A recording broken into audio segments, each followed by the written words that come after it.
तो नमस्कार। मैं पंडित ब्रजेश चंद्र पाठक मनोकामना ज्योतिष चैनल पर आज आपके सम्मुख मेष राशि राशि चक्र की प्रथम राशि अग्नि तत्व की राशि, सर्वाधिक ऊर्जावान वाली राशि, उत्साहित रहने वाली राशि, उमंग उत्साह से परिपूर्ण रहने वाली राशि, स्फूर्ति वाली राशि, तेज चलने वाली राशि और चंचल चितवन वाली राशि, जिनकी की चमकीली आंखें और नज़रें आपकी बिल्कुल चौतरफा घूमती रहती हैं, सतर्क वाली राशि। क्योंकि आपकी राशि ही चर राशि में आती है, तो ऐसे जातक बिल्कुल ही तेज चलने वाले, तेज बोलने वाले और नीति निपुण, मौलिकता का अभाव कुछ हो सकता है प्रथम राशि चक्र के होने के नाते, लेकिन यह एक जनरल उसका जो है अर्थ बताया जाता है। लेकिन व्यक्तिगत रूप से अगर आप अपनी कुंडली का अवलोकन करते हैं, विश्लेषण करवाते हैं, तभी आपको संपूर्ण जानकारी मिल पाती है। और सैकड़ों हजारों की ज्योतिषियों के जो आप वीडियो में यूट्यूब चैनल आदि में देखते हैं और उसको श्रवण करते हैं, वो आपके साथ सटीक क्यों नहीं बैठता है? और बैठता है तो किसके ऊपर बैठता है, इसको आपको समझना होगा। मेष राशि वाले के लिए कौन सा योग कारक ग्रह होता है, कौन सा मार्केश ग्रह होता है, फिर वह ग्रह आपकी कुंडलियों में किस स्थिति में है, किस अंश में है, किस अवस्था में है, किसका युति है, किसका क्या है, ये सब जब तक आप नहीं देखेंगे, इस चीज़ को जब तक आप नहीं समझेंगे, जब तक इसको गहराई से आप नहीं समझेंगे, तब तक आपको लगेगा ऐसा कि हमारे ऊपर तो कोई फल ही लागू नहीं हो रहा है।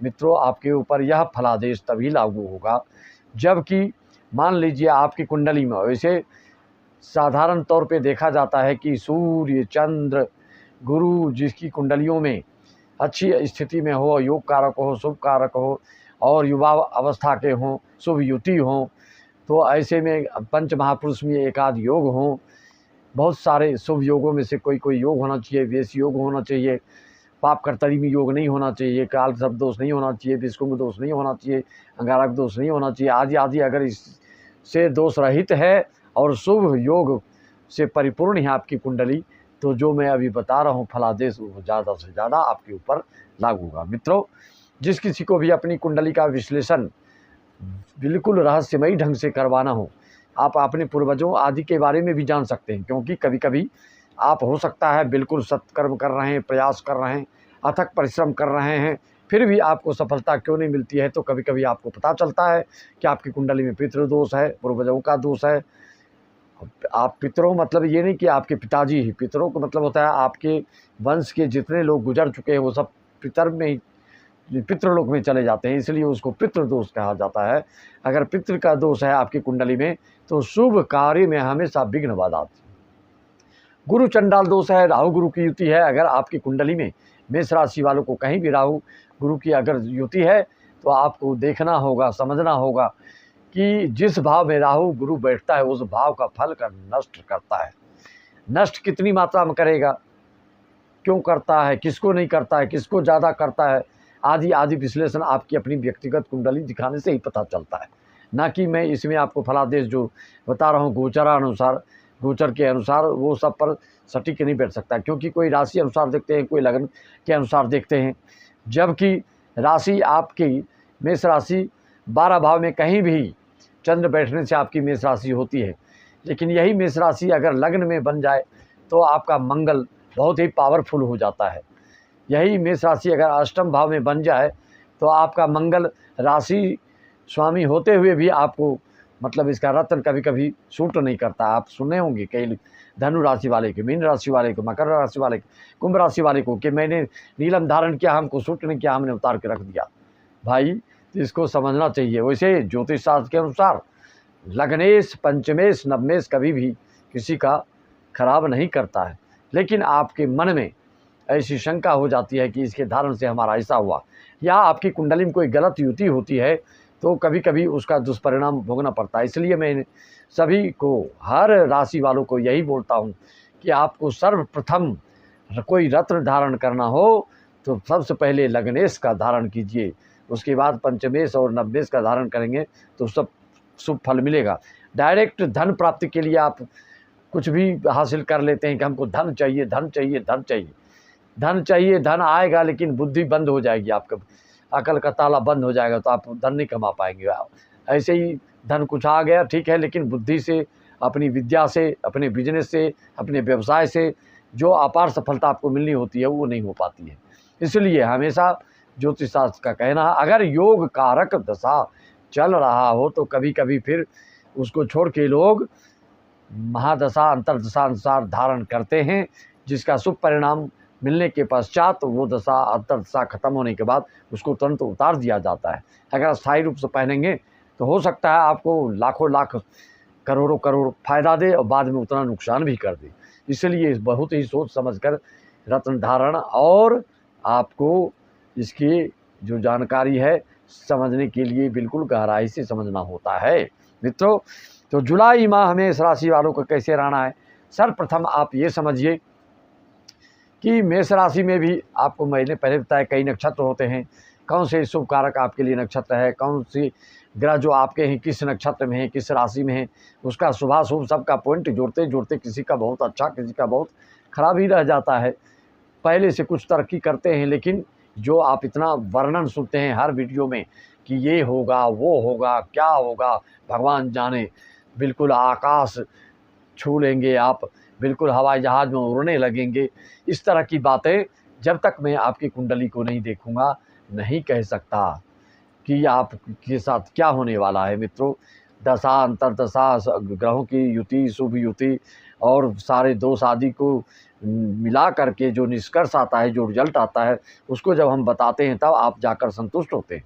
सिर्फ फलादेश, ये जो गोचर फल का फलादेश है, तो जिनका सही सही है, शुभ युति शुभ योग में है, तो जो मैं अभी बता रहा हूँ वो अवश्य होगा। मित्रों, जानते हैं जैसा कि 17 जुलाई को शुक्र, 7 जुलाई को शुक्र राशि परिवर्तन करेंगे, 12 जुलाई को मंगल, 16 जुलाई को सूर्य, 19 जुलाई को बुध और शनि वक्री चल रहे हैं आपके 29 जून से। राहु आपके मीन राशि में बैठे हैं, केतु कन्या राशि में बैठे हैं और गुरु वृषभ राशि में बैठे हैं। 4 ग्रह जो हैं वो तो लंबी अवधि वाले हैं, लेकिन बाकी जो हर माह में जो गोचर फल जो बदलता है, अल्पावधि में अल्पकाल के लिए जो कुछ उतार चढ़ाव आता है वो हर माह में बदलते रहता है बाकी ग्रहों के हिसाब से। तो 29 जून से जो शनि वक्री हुए, तो मेष राशि वालों के लिए एकादश भाव में कर्मेश होकर आय भाव में बैठे हैं, तो ये लगातार आपको लाभ कराते रहेंगे। मित्रों, यह भी ध्यान देना चाहिए कि जब तक आप जानते हैं कि वक्री होने पर बोलते हैं सभी ज्योतिषियों कि आपको ज़्यादा लाभ मिलता है, लेकिन आप ध्यान दीजिए जब कि आपकी कुंडली में जब शनि वक्री स्थिति में है तो आप ज़्यादा से ज़्यादा, अधिक से अधिक इसका फल प्राप्त कर सकते हैं। अगर शनि आपकी कुंडली में, जन्म कुंडली में, जन्म के समय में वक्री नहीं है तो ज़्यादा लाभ नहीं हो सकता है। अगर शनि किसी से पीड़ित है या गलत स्थान में बैठा है तो आपको ज़्यादा लाभ नहीं हो सकता है, इसको भी मान के चलिए। और जो राहु है आपकी मीन राशि में द्वादश भाव में, व्यय भाव में, देश विदेश से आयात निर्यात, इंपोर्ट एक्सपोर्ट आदि से संबंधित जो जुड़े हैं उनके लिए किसी को लाभ हो सकता है। और जिसके लिए राहु आपकी कुंडली में खराब है तो आपको नींद से संबंधित शिकायत भी दे सकता है, किसी गलत दोस्तों से आपका संगत भी हो सकता है, किसी गलत लोगों से बैठने उठने में आपको लड़ाई झगड़ा, मारपीट, जेल, देश मुकदमा आदि भी हो सकता है। तो वह आप इसके लिए आपकी कुंडली को देखना पड़ता है। और केतु आपके लिए षष्ठम भाव में बैठा है, यह क्या फल देगा, इसकी क्या क्या युति बन रही जुलाई में।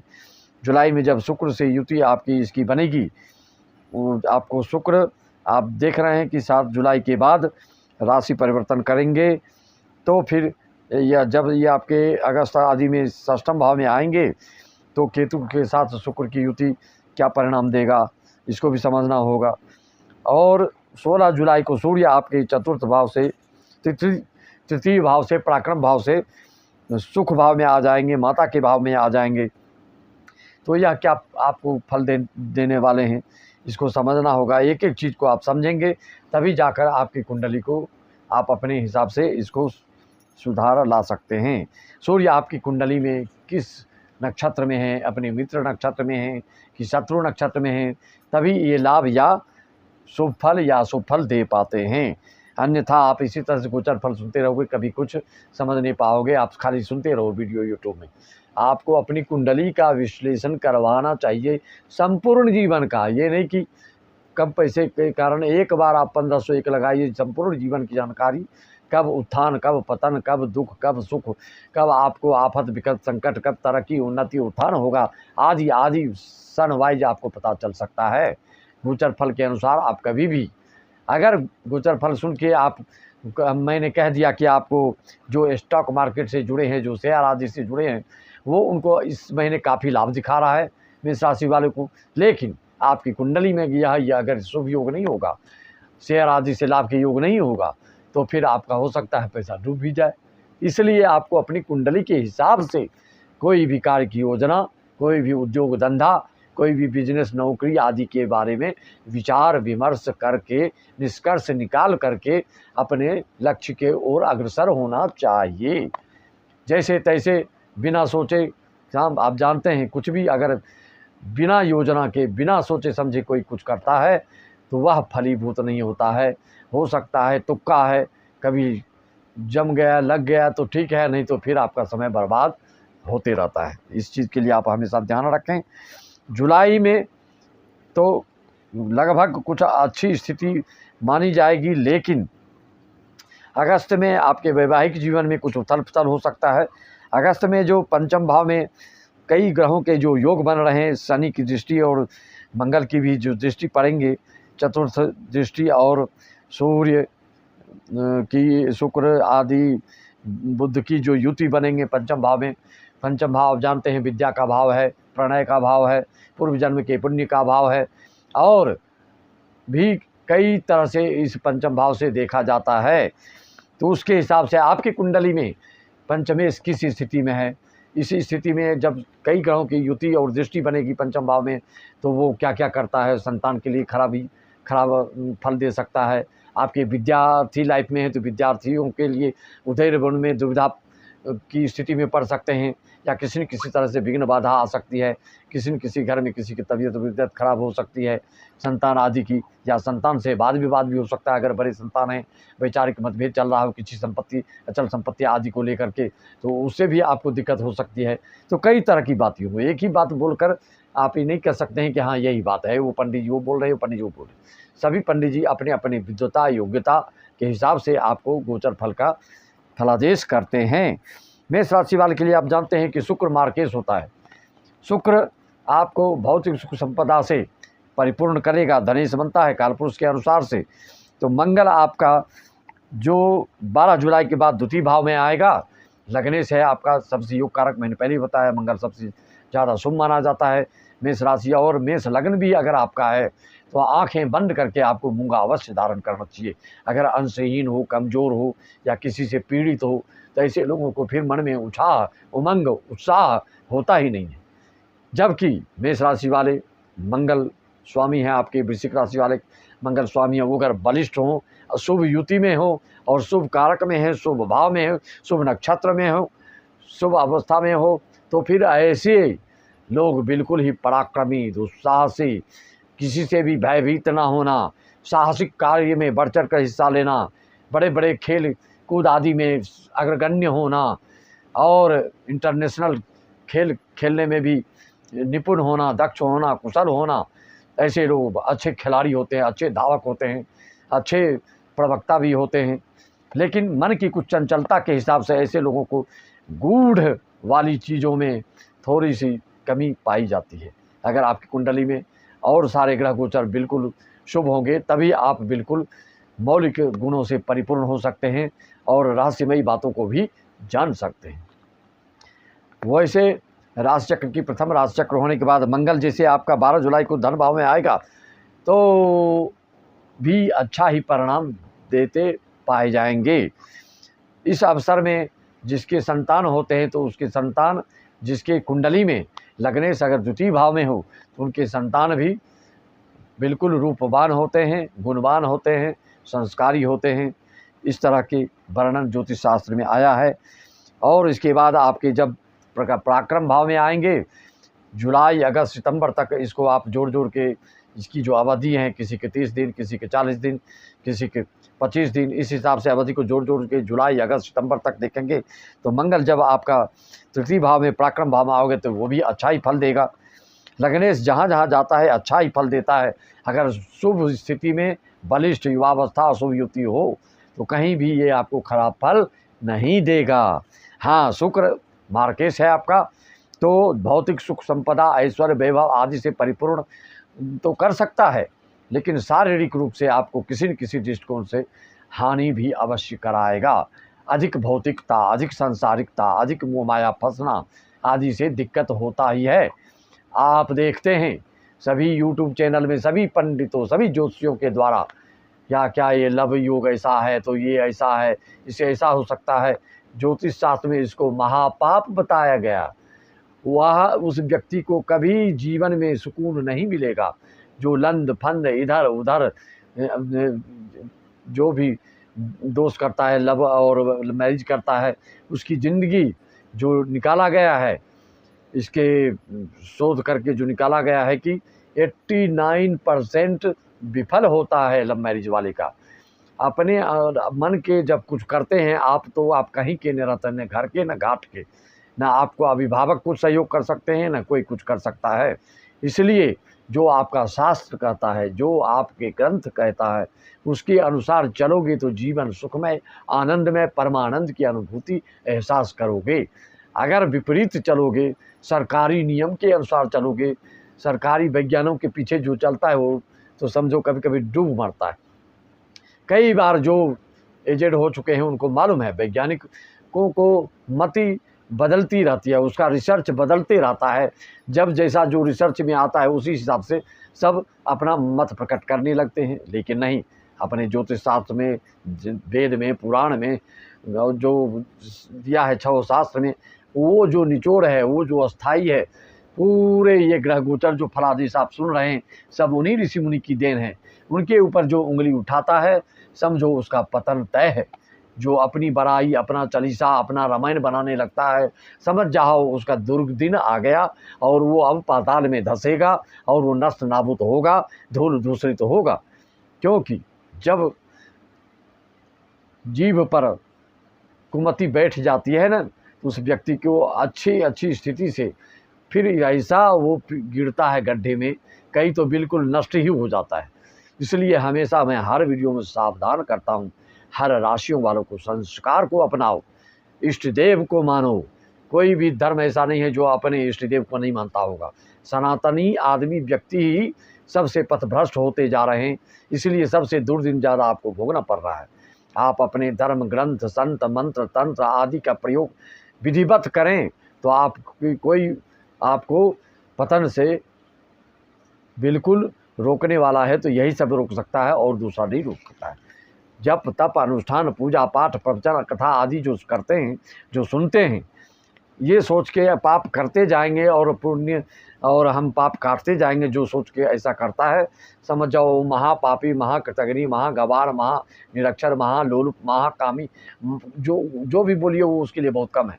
शास्त्र में ऐसा लिखा है कि पुण्य करके जो पाप करता है वो समझो कि उसका कभी भी पाप कटने वाला नहीं है। पाप करके पुण्य कर लूँगा ऐसा जो सोचता है उसका पाप कटता नहीं है, वो अकाट्य पाप होता है और जन्म जन्मांतर तक उस पाप को आपको भोगना ही पड़ेगा। हमेशा हर ग्रंथ का यही कथन है, यही समझाना है मानवता को, मनुष्यों के लिए यही वो मानवता का लक्षण बतलाते हैं कि जो मनुष्य संत ग्रंथ मंत्र आदि का आश्रय लेगा वही सुखी हो सकता है।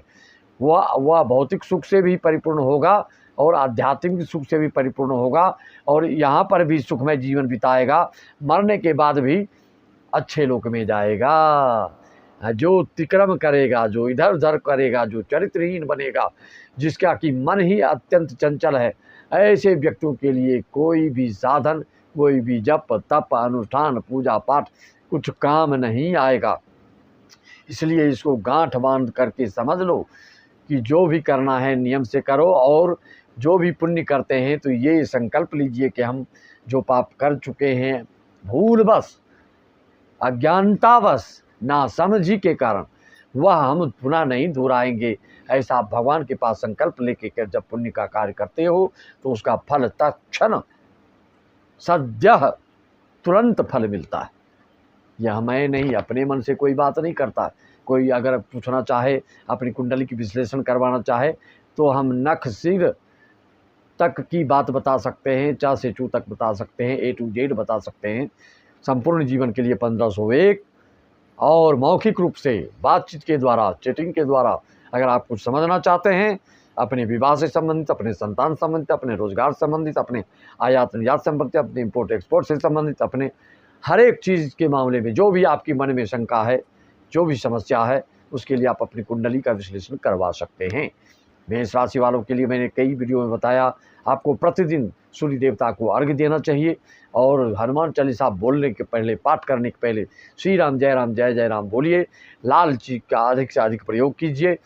पेट से संबंधित आपको शिकायत, सिर में दर्द आदि की शिकायत और ठंडी चीज़ों से आपको परहेज अवश्य करना चाहिए। जो इस तरह का पालन नहीं करते हैं तो उनको सर्दी, खांसी, निमोनिया आदि छोटे बच्चों में होता है। बड़े होने पर उनको स्किन प्रॉब्लम भी हो सकता है और सिर में दर्द आदि की शिकायत रह सकता है। इसलिए मेष राशि वालों को जो जुलाई, अगस्त, सितंबर में अच्छे योग बन रहे हैं और जुलाई में, अगस्त में जो है आपका थोड़ा वैवाहिक जीवन में परेशानियाँ दिखते हुए दिख रहा है। जिसकी कुंडलियों में ग्रह योग खराब हैं, सप्तम षष्ठम में बैठे हैं, गलत युति बनाकर बैठे हैं, तो आपको ऐसी स्थिति में लड़ाई झगड़ा, तकरार, केस मुकदमा आदि थानेबाजी होने की संभावना बनती है।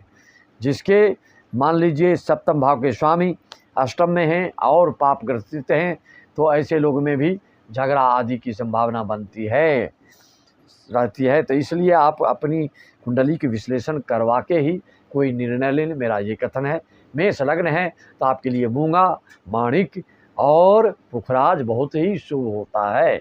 राशि के हिसाब से कभी धारण ना करें, एक बार अपनी कुंडली का विश्लेषण अवश्य कराएं। आपको हर तरह की परिहार उपाय जानकारी ऑनलाइन पूजा के लिए भी आप संपर्क साध सकते हैं।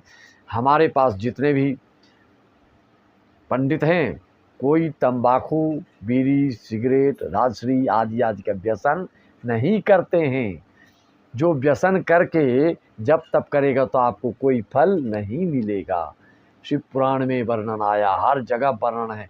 मुंह में जब कुछ आप डालते हैं तो मुंह जूठा होता है। इसीलिए हर पूजा में आप ओम की शिवाय नमः, माधवाय नमः, नारायण नमः करते हो। मुख शुद्धि, लोग क्या करते हैं, मुख शुद्धि तो करवाते हैं और करते हैं। मैं यजमान से भी बोलता हूँ और पंडितों से भी बोलता हूँ कि आप जब पूजा जब तप अनुष्ठान में बैठते हैं तो मुंह को पवित्र कीजिए, हाथ पैर धो करके बैठिए, स्नान ध्यान करके बैठिए, मन को एकाग्र कीजिए, केंद्रित कीजिए। जब तक ध्यान नहीं लगाएंगे तब तक उसका फल आपको नहीं मिल पाता है। मुंह शुद्ध रखेंगे तभी आपको जो तप का फल प्राप्त होगा। खाते पीते जब कर रहे हैं ना तो उसको और प्रायश्चित करना पड़ता है, पाप लगता है। इसीलिए ऑनलाइन जितने हमारे यजमान हैं जो करा रहे हैं, लोग को आश्चर्य लग रहा है कि महाराज को इतना ऑनलाइन कैसे पूजा मिल रही। जिनका करता है उनको लाभ होता है, वह एक बार जो जुड़ता है वो सदा जुड़े रहता है। इसी के साथ मैं यह भी कहना चाहता हूँ, बड़े कार्यक्रम श्रीमद् भागवत, देवी पुराण, शिव पुराण आदि, अगर आपकी कुंडली में ज़्यादा दोष हों, कई तरह के दोष हैं, काल सर्प दोष हों, अंगारक दोष हों, विषकुंभ दोष हों, कई तरह से स्त्रियों से खतरा है, केस मुकदमा हो रहा है, दुश्मनों से भयभीत हमेशा रहते हैं, आप धनवान हैं लेकिन बेचैन हैं, व्यग्र हैं, व्याकुल हैं, तो वह धन है जो किस काम का।